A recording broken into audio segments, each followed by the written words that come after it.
Hi Taurus, welcome. This is your reading. Be open-minded po, hindi po halos lahat makaresonate. Thank you nga po pala sa mga nagsusubscribe, sa mga bumabalik. Maraming pong salamat. Give me the message for Taurus. Love reading tayo ngayon. Kamusta naman ang puso mo, Taurus? Give me the message. Kamusta ang puso ni Taurus ngayong Abril? Give me the message. Kamusta ang puso ngayon ni Taurus ngayong Abril? Give me the message. Kamusta ang puso ni Taurus ngayong Abril?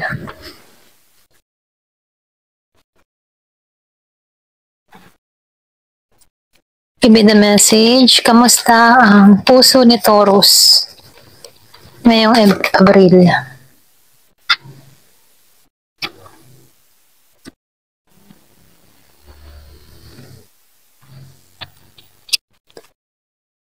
Excuse me.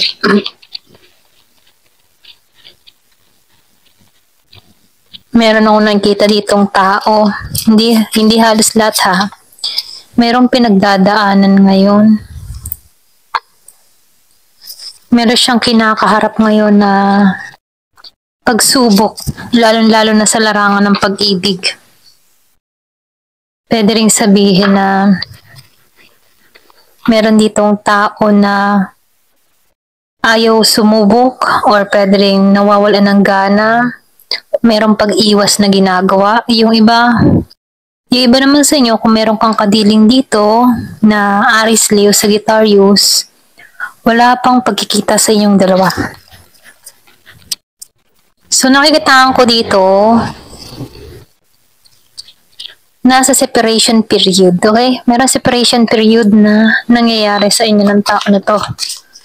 Meron ditong nahihirapan sa sitwasyon, hindi masaya. Hindi siya naging masaya sa kinahinatnan ng connection na to. Ito lang nakikita ko. So meron ditong tao na merong pag-iwas or pwede rin wala kang nakikitang bagong simula para sa tao na to. Andito kayo ngayon sa separation period na kung saan mahirap yung connection na to. Okay? Pwedeng sabihin na maraming kontra, may humahad lang, or pwede rin merong mga against sa connection nyo. Okay? Ito na yung nakikita ko. Yung iba sa inyo pwedeng may kaibahan sa inyong dalawa, lingwahe, pwedeng relihiyon, or pwede rin kultura. Yung iba, okay, ito na yung nakikita ko. So, meron ditong challenge sa connection na to.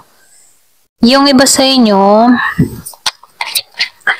meron ditong nagiging patient sa sitwasyon, okay? Meron nagiging patient. Nakikitaan ko dito na hinahabaan nito yung kanyang pasensya, okay? Nagpipigil. Or pwede rin siya yung tipo ng tao na hindi nagmamadali. Ayan. Pagdating sa koneksyon, sa relasyon, hindi siya nagmamadali. Meron akong nakikitang nag-i-stalk sa'yo, okay? Diba? Meron nag-i-stalk dito. Meron ditong Virgo, Capricorn. Meron ding Taurus tulad mo. So, meron kang kadiling na ganito, no? Nakatingin, nag-i-stalk sa'yo, inaalam kung anong nangyayari sa'yo, nakikibalita, ganon.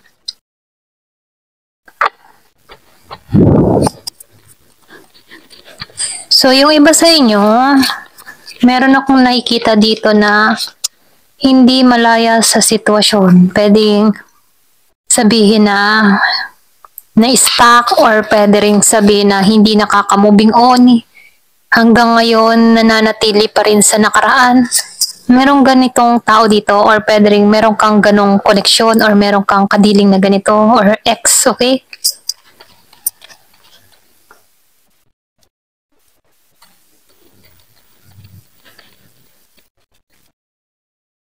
So, nakikitaan ko dito, no?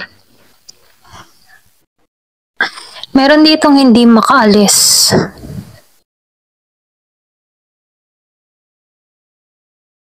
Merong away.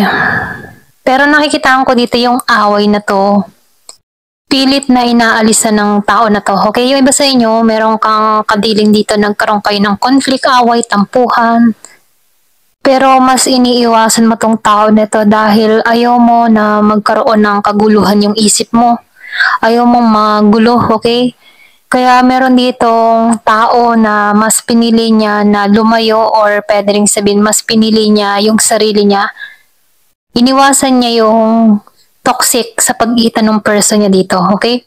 So nakikitaan ko dito, nahihirapan kasi siyang kaharapin itong tao na to kaya mas pinili niya dito na piliin yung sarili niya para magkaroon ng kalinawan yung kaisipan niya dito. Kasi pag malapit siya sa tao niya, pulos away, gulo, or pwede rin sabihin, wala siyang kapayapaan. Kaya nanahimik to. Okay? Merong nanahimik. Pwede may kadiling kang ganito or pwede rin energy mo to na kung saan nanahimik ka dito, iniwasan mo tong tao na to. Kasi pinoprotektahan mo yung mental mo. Okay?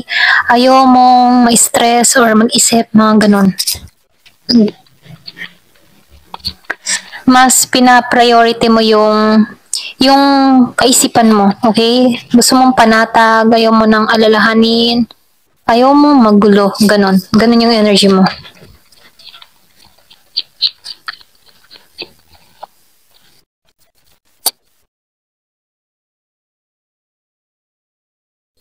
Kasi dito, kaya ka umalis, yung iba sa inyo, inalisan mo to, itong connection na to, kasi gusto mo ng balance, gusto mo ng naaayon, ayaw mo ng koneksyon na magulo, ayaw mo ng koneksyon na nasasakal ka or pwede rin sabihin na walang pag-usad. So naitaan ko dito, mahanap ka ng koneksyon na pareho kayong aangat sa buhay or pareho kayo ng opinion sa buhay, mga ganon. So, nakikita ko dito, mas gusto mo yung pareho kayo ng layunin, ganon. Meron akong nakikita ditong pag-angat, may pagkilos. Ayan, pasensya na sa ingay.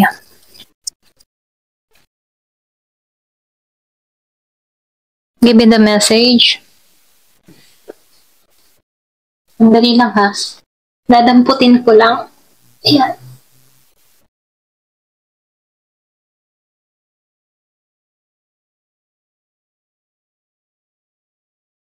Ayan, nahulog. So, the moon reverse. Meron akong nakikita nagkakaroon ng kaliwanagan dito. Parang nakikita niya na yung katotohanan. Nagkakaroon ng realization. Kaya basta niyo may kadiling kang Scorpio. Kumbaga, nagiging ng malinaw para sa ang lahat kung bakit inalisan mo to, okay? Kung bakit kayo nagkahalayo, nagkakaroon ka ng pangunawa. Yung iba sa inyo, may bago kang ginagawa sa sarili mo. Meron kang mga activity para malibang sa sitwasyon.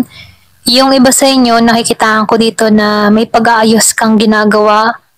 Meron ditong inaalagaan yung sarili, iniingatan yung sarili.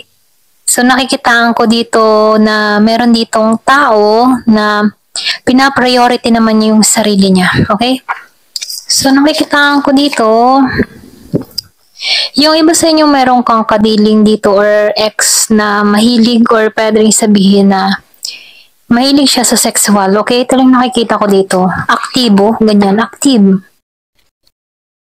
So ito lang nakikita ko dito, no? Ayan, pasensya na ha. Ayusin ko lang.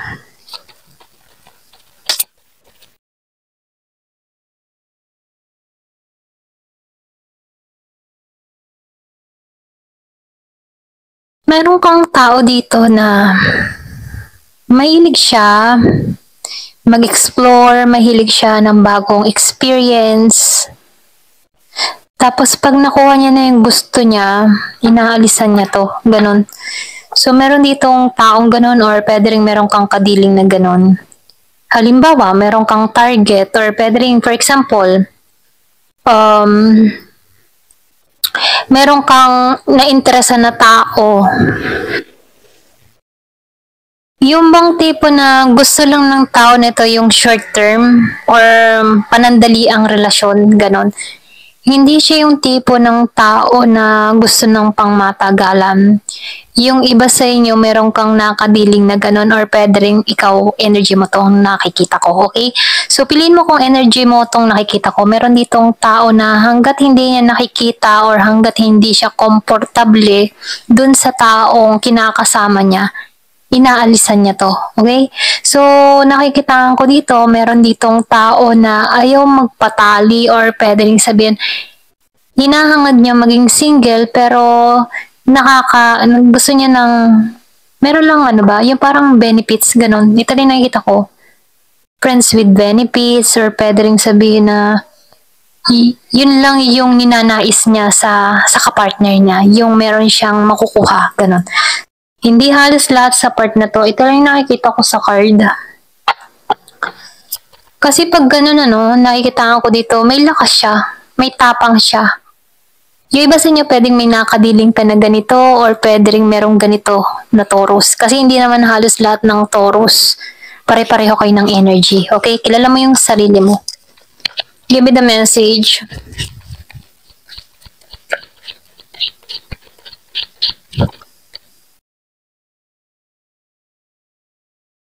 So, nakikita ko dito, meron ditong mabuti yung puso, mapagbigay.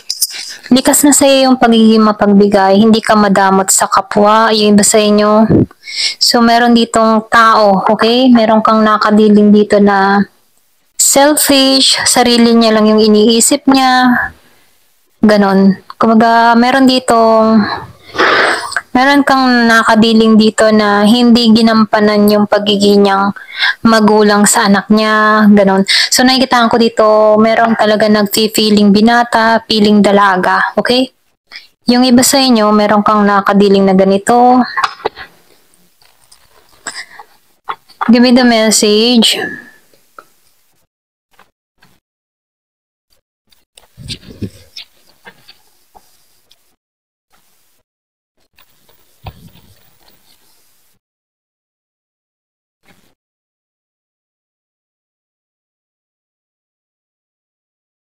So, nakikita ko dito, meron ditong tao na priority niya yung kaligayahan niya.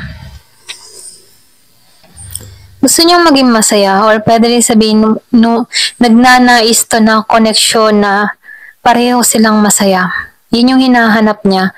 Yung equal, balance, relationship. Pareho nang nararamdaman. Yung may transformation, meron ditong humihiling ng ganon. Gusto transformation, gusto ng pagbabago, gusto yung connection na merong magandang usapan, ugnayan, ganon. So, meron ditong mother. Pwede rin sabihin na merong single mother, single father dito. Or pwede rin sabihin, ikaw yung tipo ng tao na may mother figure, okay? Yung tipo na milikas sa'yo yung pagiging mabuting babae, okay? Mabuting ina, mga ganun. So, meron ditong mabuti. Nakikitaan ko dito,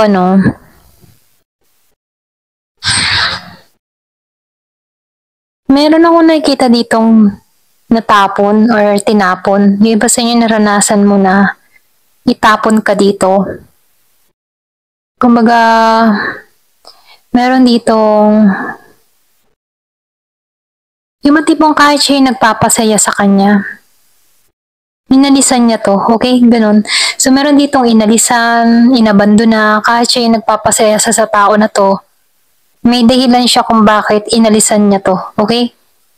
Merong inabando na kung nakikita dito. Yung iba sa inyo, pwedeng nakaranas ka ng ganito.